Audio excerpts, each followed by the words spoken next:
Hey, everybody. I'm Sam Bauer with the Wherever You Go podcast. I'm the moderator and host of this podcast. And I am so excited today because my friend Tori Branum is here with me today. And Tori has a pretty awesome story that I think is going to touch a lot of you. And she has a really cool business. She owns a business called Middle Georgia Female Firearms Training in Middle Georgia. So Georgia's where she's from, it's where she lives, but she does train women all over the country in firearms safety and comfort and just like teaching awareness and self-defense. And it's just, I've been in 2 of her classes so far. I'm doing another one in March because I love it so much. And it's helping me feel more comfortable with the idea of defending myself if the situation arises that I need to, as well as helping me learn how to use my weapon in a safe way that I can actually feel comfortable with. So Tori, I just am so grateful that you're here, and I'm so grateful for what you do. And I'm excited that you're willing to share kind of how God's worked on you over your life to get you to this point. So I'm just gonna, if you just want to introduce yourself and then just kind of start from wherever you're comfortable starting and share with us what your journey has been like and how God's pressed on you in different times over your journey. Okay, I'm Tori Branum. I own Middle Georgia Female Firearms Training. I am a female Marine veteran, and I was actually a marksmanship instructor in the Marine Corps. So I have trained upwards of 6,000 women now since 2018. So awesome. But I do share how I got started because I know that everything I've been through in my life, God has lined it up to this one point. And when you go through those hard times, you don't realize that sometimes, you don't realize that God's actually molding you into who he wants you to be. And you have to learn from those experiences. So I got out of the Marine Corps, I had children. I got my degree in psychology. I started working as a therapist. And there was a time in 2016 for about 2 weeks. I'm very busy. My daughters are busy. My daughters cheer. I don't have cable in my house. I don't have time to watch TV. But and you have quite a few daughters, right? I have 7 daughters. Yeah. And one is actually active duty Navy right now. So yeah, they're getting older. Crazy. So anyway, for 2 weeks straight, when I would turn on the news, it would be midnight. It was a recap of the news. And it was always something about a woman victim. And this guy, he had killed his kids, killed his wife, killed himself. Another guy had cut his fiance's baby out of her stomach. And it was just like, I felt like God was sending me a message. Why is it the same thing every time I turn on the TV?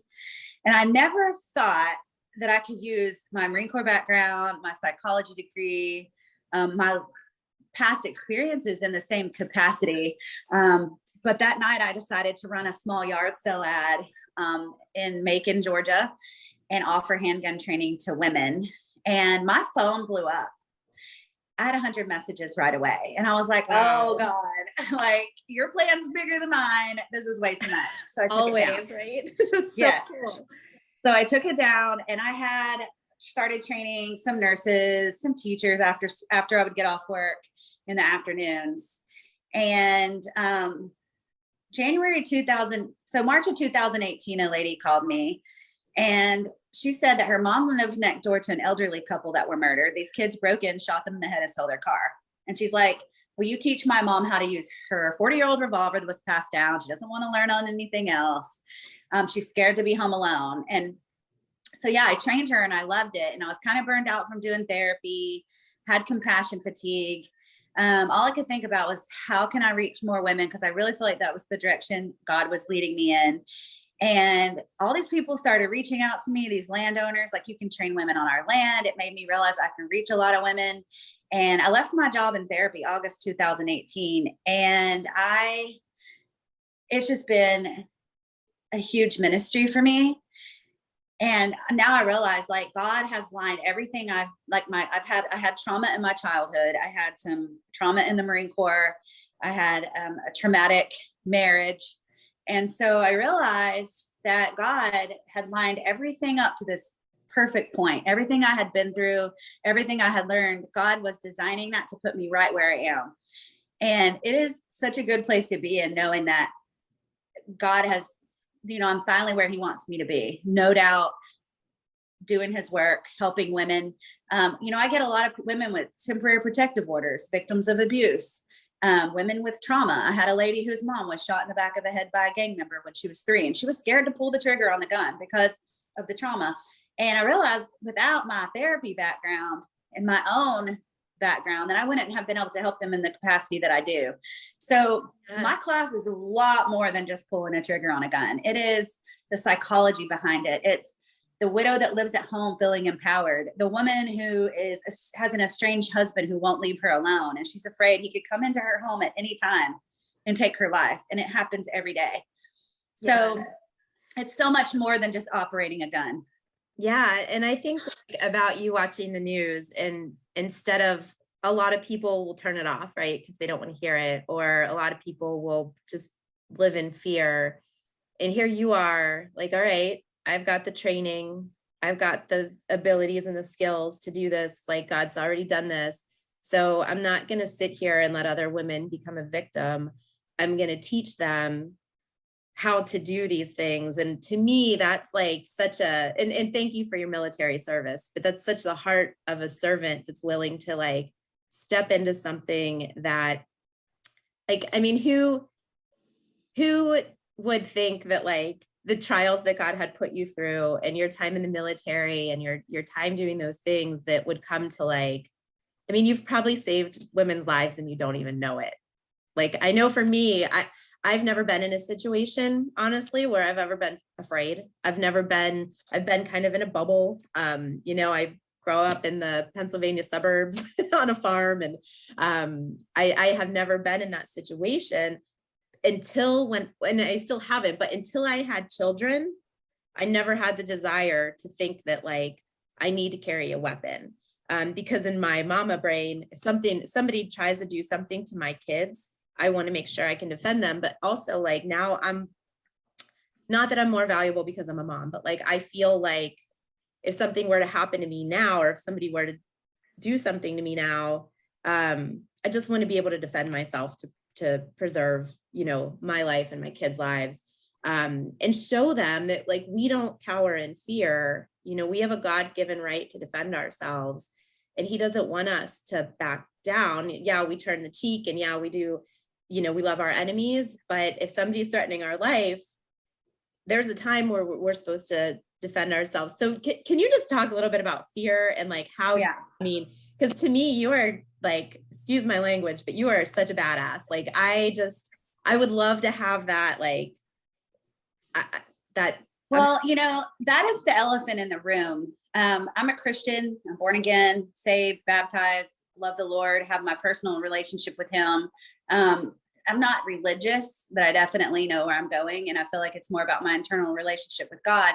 But people are confused. I had a lady tell me one day, she said, well, I pray and that's all I need is the Lord. And I'm like, the Lord gives people tools, earthly tools, just like doctors are tools in the doctors are tools in the maker's hands. Things that they create, science, things like that. God gave people special brains to do that.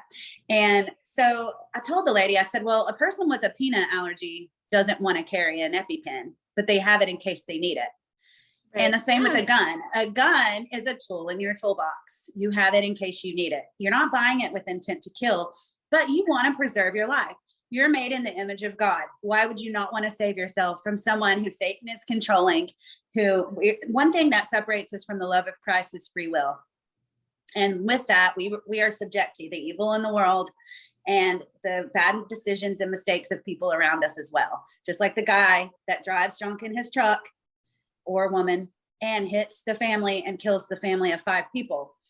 His free will caused a tragedy.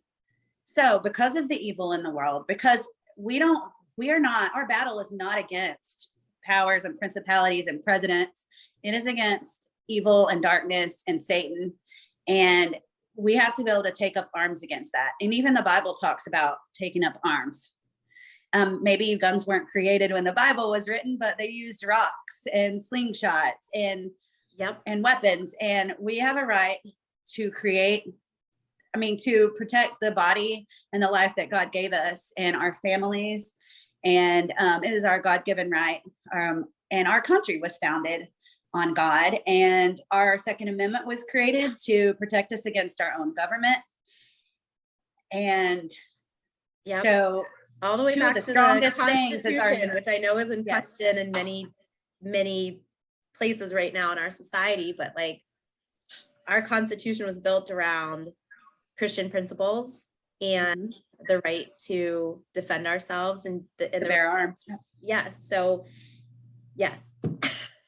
Without Yeah. you know, into So that, so a lot of I feel like there are Christians that question carrying a gun. Maybe they don't feel like they're using their faith in God if they're protecting themselves. But like I said, it has nothing to do with that. It's God gives us tools.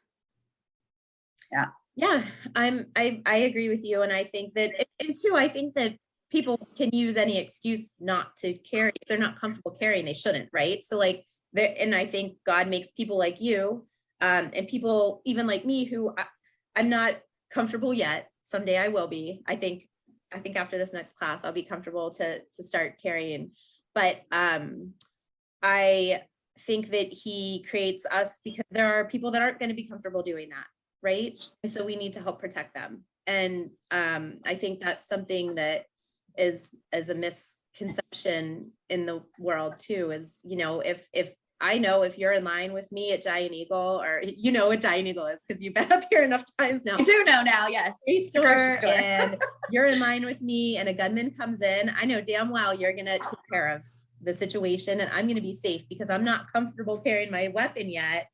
But I'm grateful for the knowledge that there are people around me who are trained and skilled and have that and are willing to fight that fight. And it's no surprise that, you know, you were in the military. So you not only do that in society as a citizen, but you did it on the front lines, you know, and I know, I thought one of the interesting things too, that you shared is that you were one of the few women that ever got as close as you got to the battlefield in the time that you were in the Marines.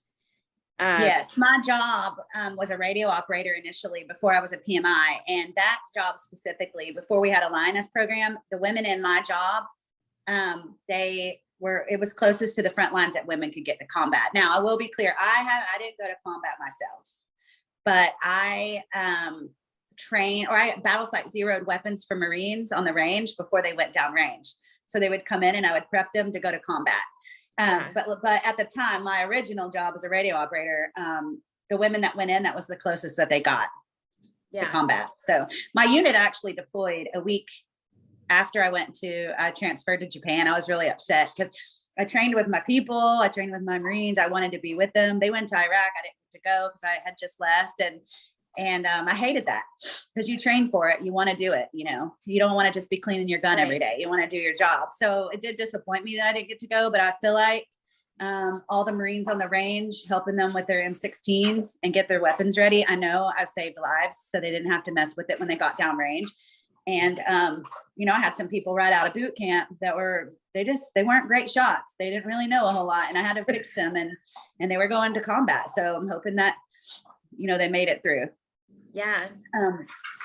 But like you're talking about, you know, my mom has never to this day shot a gun. I didn't grow up in the house with guns. They were always scary to me. Nothing good ever happened with them. My aunt killed herself in 1994. She was active duty Army. She shot herself in the head. So I never had a good experience with guns.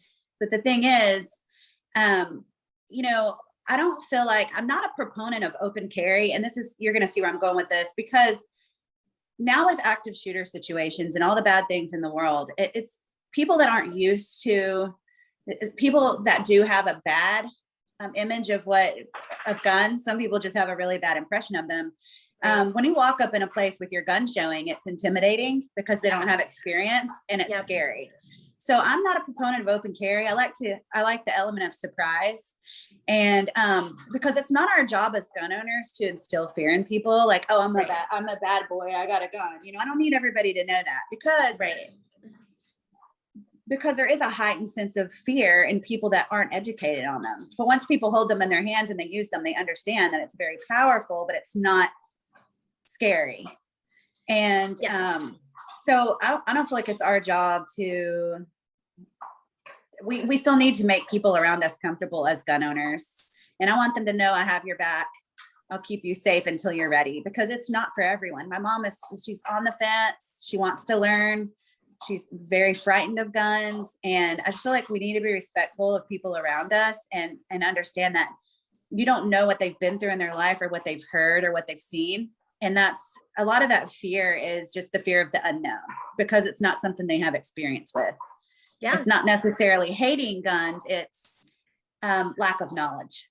Yep. Yeah, I agree. I mean, I'm not always comfortable.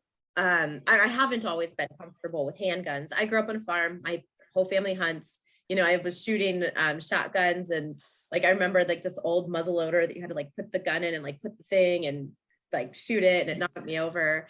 So I'm comfortable around hunting guns. Long guns, yeah. Yeah, but I'd never really been comfortable around handguns until probably, and I still, in all honesty, I'm not 100% comfortable around them. Even the thought of like, you know, I do own one and I'm practicing with it, and I'm becoming much more comfortable just from taking some classes and getting out there and practicing and shooting it. But just like you said, like, I remember the first time I shot it being terrified, like, oh my gosh, like there's so much power in this, and like you could really kill somebody with it.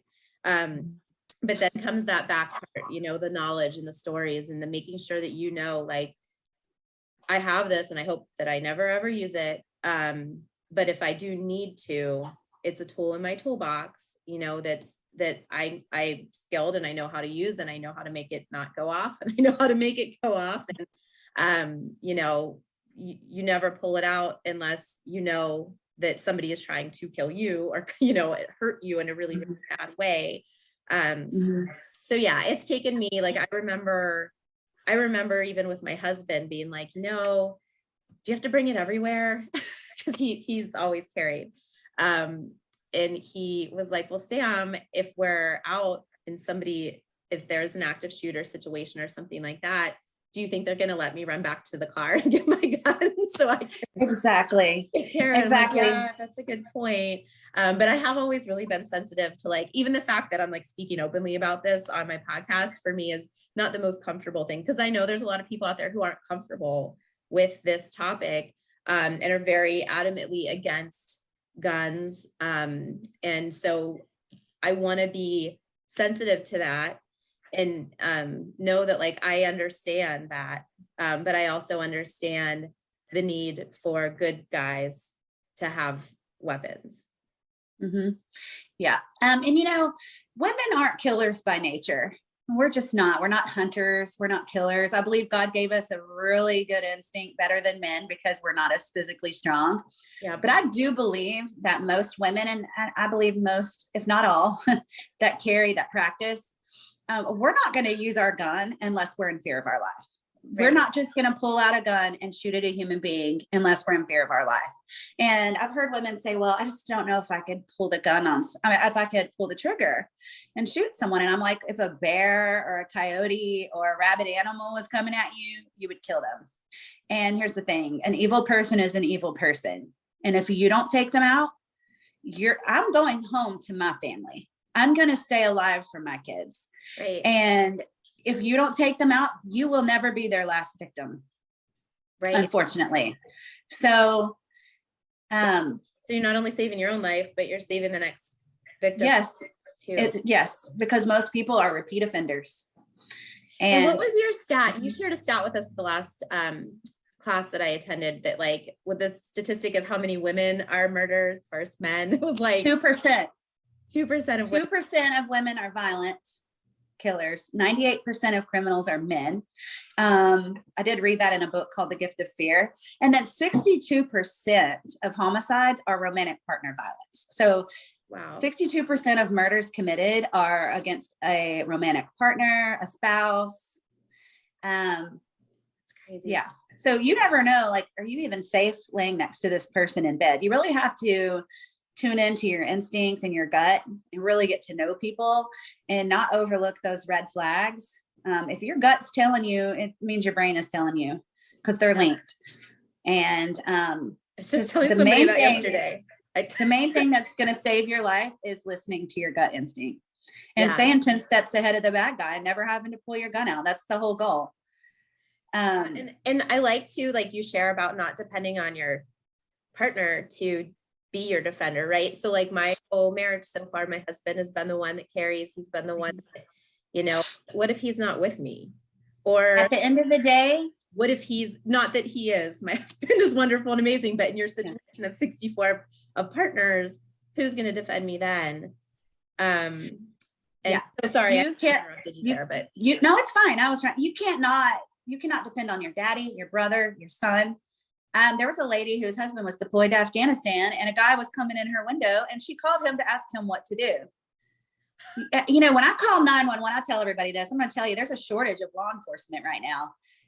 They are undermanned. They have to prioritize their 911 calls. So if you're in a big city where there's only 8 people on patrol and there's a homicide call, they're going to go to that. Okay. If your priority is you're broke down on the side of the road and can't get a hold of anyone, you may wait an hour and a half on the side of that dark highway before someone gets to you. And if you have no protection, that's a scary situation. So I tell everyone when I call 911, I'm calling for backup. I'm saying, go on and bring the coroner, bring the investigator, because I'm not going to wait for someone to come and save my life. We're in an age where our own 911, they just can't get to you fast enough. Even in Georgia, I don't know what Pennsylvania is, but Georgia's a 9 to 29 minute response time. Wow. Yeah. Yeah. And I don't honestly, like where we are in the more rural area. I know this friend of mine who actually he owns a nonprofit that trains police in defensive tactics, and has shared with us like that because we're rural, the townships share police officers. So like, because there's not enough, to your point. So it could be, you know, a half an hour response time. And to your point, like you can't wait on that. And if your husband's not home or the guy that has protected you, and you would be so proud of me because I went to the range a couple weeks ago, and in the morning I was like, I've got to load my magazines before I head out. And my husband is like, do you want me to load them for you? And I was like, no, I do not want you to load them for me because I have to learn to do this by myself. And that, to me, the hardest part of shooting my freaking gun is loading my magazine. It is. You need to get you a good speed loader. I was get a Hill Jack speed loader. They're really good. Yeah. I do probably need to get one of those, but I did it by myself, shoved them all in. And I was just like, it was one of those moments where I was like, I did it on my own. You know, it's the first time that I haven't had to have him help me with that. And if I because I want to be independent because he's not always going to be with me and he might not always be around. And you've been a single mother for a long time. So maybe you can share a little bit about those experiences. But like, if that day comes for me, because something happens to my husband, I want to be able to defend my kids, and I want my kids to know what to do in a situation. And maybe you can share a little bit about that too, because I learned so much from you just about like, if somebody's breaking into the house, what do you do? Where do your kids go? Well, I have a safety plan with my kids, and we sleep with our doors locked, and my daughter knows if she hears anything not to come out at night. But she's also trained with a handgun, and it makes her feel confident. Like when I'm not here, because I do travel, because I do have to work late sometimes. She's 15, she'll be 16 in May. There's been times she went and got because we have a gun that we use specifically for home defense. There's others, but this particular handgun, she has gotten it and taken it to her room and put it on her dresser. So when she would have it readily available if anyone were to come in the house. And she's confident and she knows you only get one life, because this is the thing with young people, their brains aren't fully developed and they think it's never going to happen to them. And that's why people go to college and get wild, because they just never think. And then the next thing you know, you've got the date rape drug or the bad Uber ride. And, I've let them know from a young age, when your life is gone, your life is gone. You get one. And then hopefully you'll be with Jesus after that. But she knows it's my life or theirs. And you just have to let them know, like young people don't realize the permanency of death. They don't realize that they're never coming back. And so they have to be safe. They have to be aware. They have to be aware of their surroundings and use their instincts. We need to be teaching our girls that, our boys that, from a very young age. Even boundaries with distant family, with close family members, grandpas, uncles, whoever. What are Yeah. boundaries? There's Yeah. so many things that go into teaching, and that's a whole other topic besides I know, guns. as you're saying that, I'm thinking, yeah, and we need to teach them like what our body parts are really called and like all those things. But like that's another podcast. Yeah. I mean, I could go down that road for 2 hours. I'm sure. Well, and you've seen on the front lines, like you've seen lose their lives. And so you know the impact of what can happen. And I think it's awesome that you're teaching your girls to grow up to defend themselves and stick up for themselves and know the right times to do it and when not to. And that's another thing that Tori teaches in her classes is like you don't pull your gun out unless you're ready to kill somebody. Like you don't pull it out and you never shoot at somebody's back, like all these things. If you don't shoot at somebody's back, there's just a whole bunch of things. But could you just, on the topic of kids, because I know a lot of the people that listen to this podcast are moms and dads. If somebody breaks into my house and I go to get my gun and get into the center of my house where I'm supposed to be, I know that because of you. What am I training my kids to do in those? Well, for one, I will stay in our rooms because having the door locked is a barrier. So I have time to get my gun ready. I have time to call 911.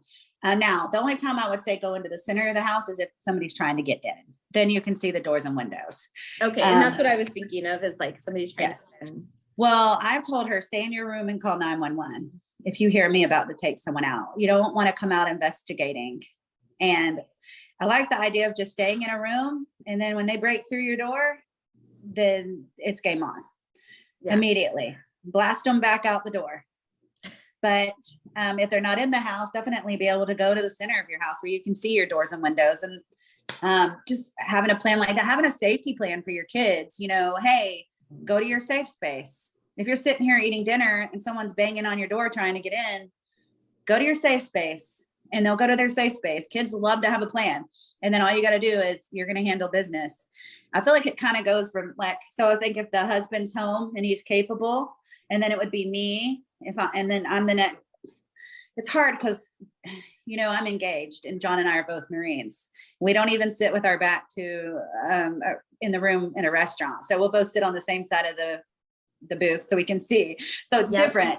But say I were with someone who wasn't a Marine, didn't carry, I would be the first line of defense in the house. And then it would be him or whoever. You want to look at like your level of experience. I would think if John's home, he's protecting us, and then I've got his back, and then my daughter's next. Like you kind of have to have that little food chain going on. Everybody kind of has to have a role. And I would think that if my 15-year-old was babysitting my 4-year-old and someone came in, I would expect my 15-year-old to be able to protect her.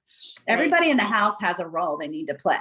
Like, what is my place if something like that happens? Yeah. And did you recommend like their safe place being their room with the door locked? Like, hey, if something happens and somebody's coming in, get to your room as soon as you get the door locked and know where my phone is so you can call 911. Yep. And even if you don't have, here's the thing, you can, instead of those old cell phones, instead of recycling them or getting rid of them, you can dial 911 on a cell phone without actually having service. So you can leave an old cell phone charged up in a drawer or in, like, say you have a 5-year-old and that doesn't carry a cell phone, put it somewhere where they know how to get it and teach them how to call 911 because you don't have to have phone service. Yeah, that's, I didn't know that. That's a great. And that's important because a lot of people do not have landline phones these days. Yeah. The other tip I love that you shared that was eye-opening for me was like if somebody does break into your house or somebody's coming in or they're already in your house, don't hide in the closet. You don't want to bury yourself into an area that you can't get out of, because let me tell you, if you're in your closet with your gun calling 911 and 3 men were to break into your house and find you in that space, you're going to be dead. They're going to probably rape you and beat you and kill you, because unless you're close quarters combat trained, you're not getting out of that small space. So don't ever back yourself into a place that you can't get out of. Right. Because then your gun becomes a weapon for them to take off of you and shoot you with or beat you over the head with or whatever. Yeah. Yep. Yeah. You just got to always have a plan. It's better to have a plan and not need it than need it and not have it. Yeah. Yeah. And I think any plan's better than no plan. So even if you think your plan's not the best one in the world, it's better to have one than not have one at all. Yeah. Yeah, it really made me think after the first class I had with you, because initially I was like, what do I do? Do I get my initial thing was like, get my kids and like hide in the closet. And now I'm like, no, get your gun and get like, get in the middle of the house, or get in the middle of your room so that when they buck, you know, if they do kick down your door, you're ready. So just like, you know, ladies, if you're listening, start thinking about these things that Tori's talking about and how you can defend yourself. Even if you don't have to have a gun, you can just be still smart. And grab something in your house that's sharp or heavy, or a bat or a piece of sports equipment, whatever it is. But Golf club. Golf clubs. Yeah. Make sure you know your exits. Make sure you know, can see a good way for your escape. You know, make sure your kids know how to dial 911.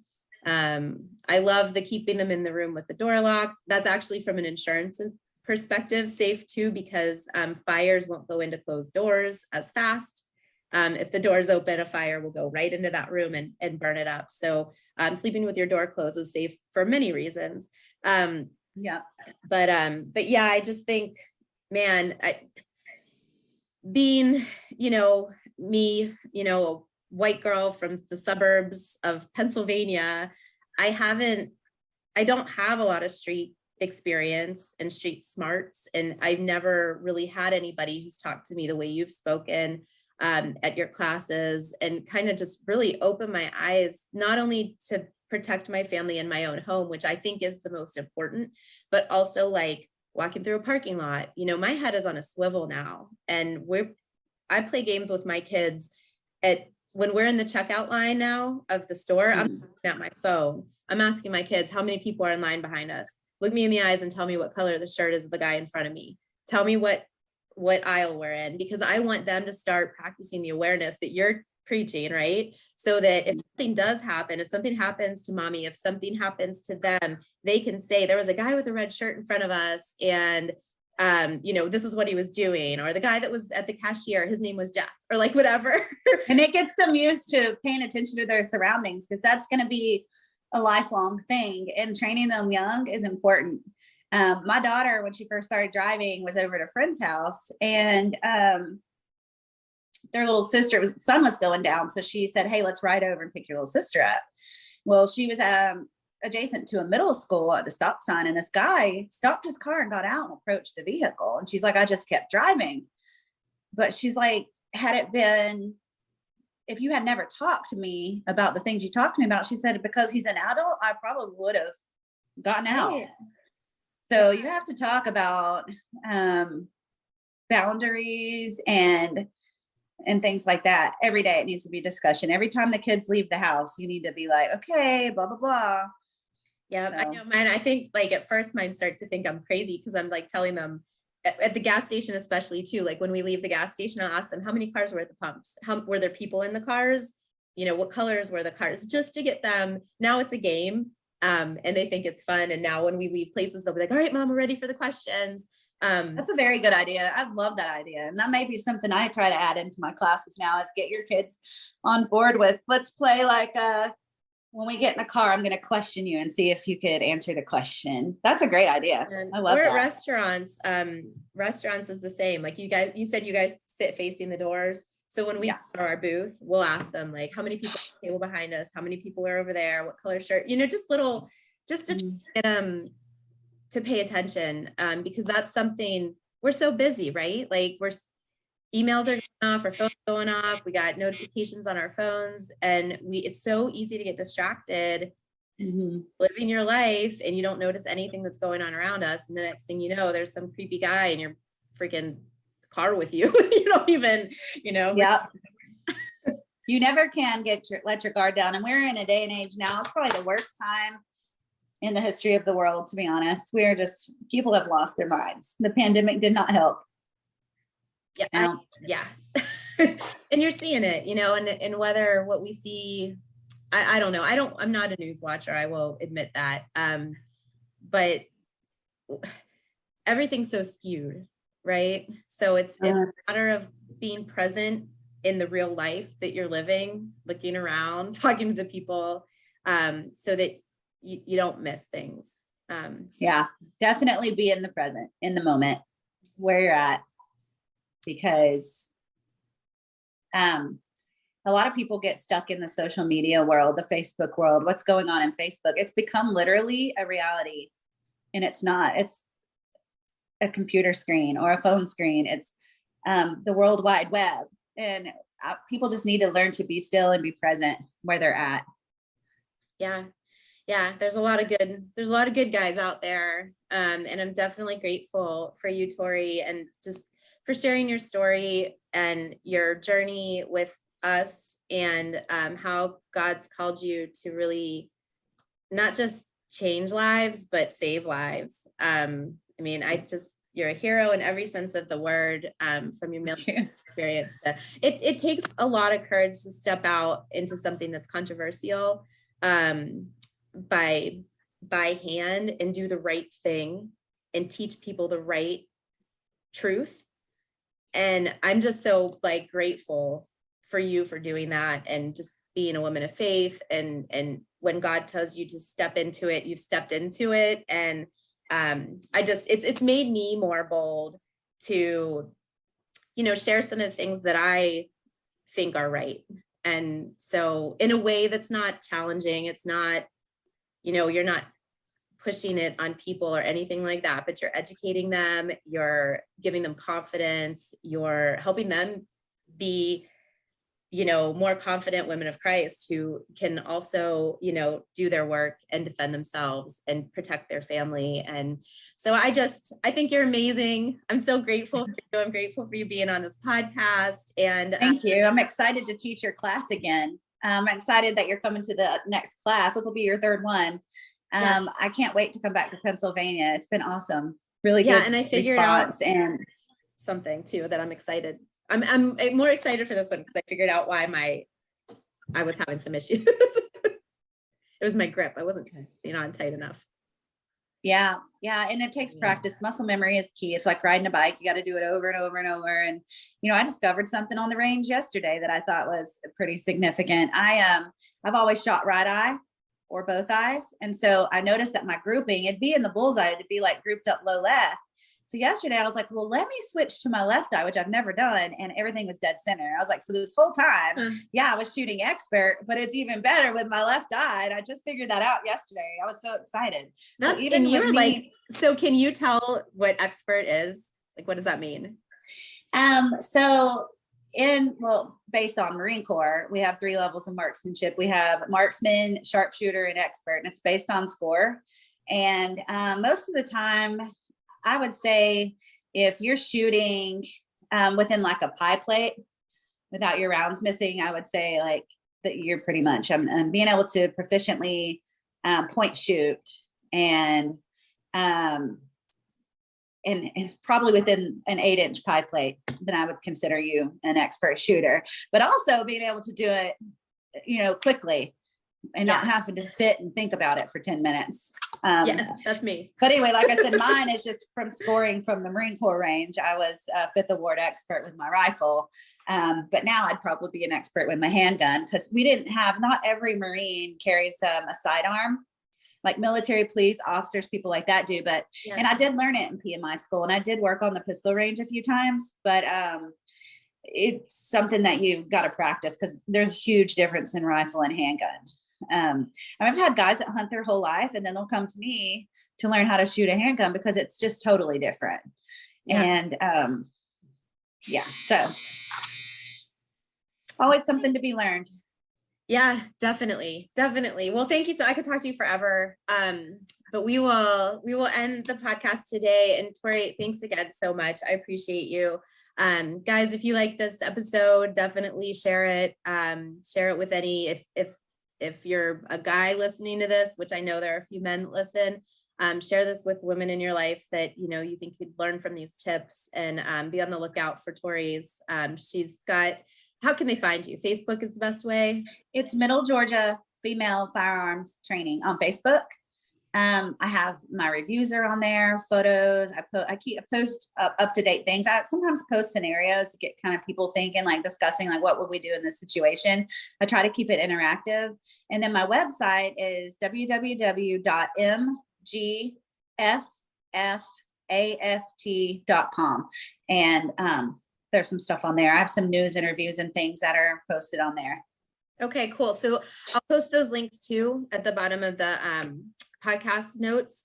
But definitely, I love following you on social media too. And it keeps it like in your face. Cause it's one of those things, like I said, you get distracted and you forget about it, but then you see one of Tori's videos or one of her posts and you're like, oh man, I need to think about that.